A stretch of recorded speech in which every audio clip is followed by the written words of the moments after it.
Hello.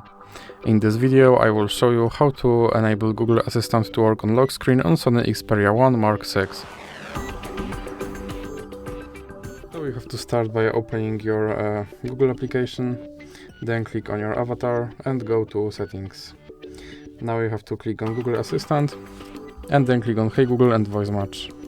Now click here on Hey Google and then click on More and then click I agree. Now click on More and I agree again. And then click Next. Now click Next again, then click More and I agree.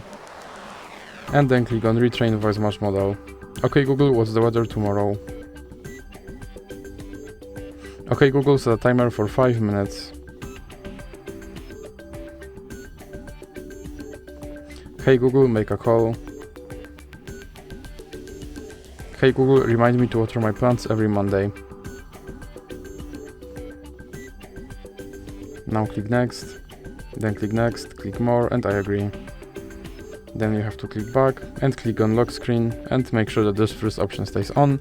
And now let's check if my Google Assistant will work on lock screen. Okay Google. Okay Google. And as you can see, my Google Assistant works on lock screen. So that's it for this video. If you liked it, please remember to leave a like and subscribe.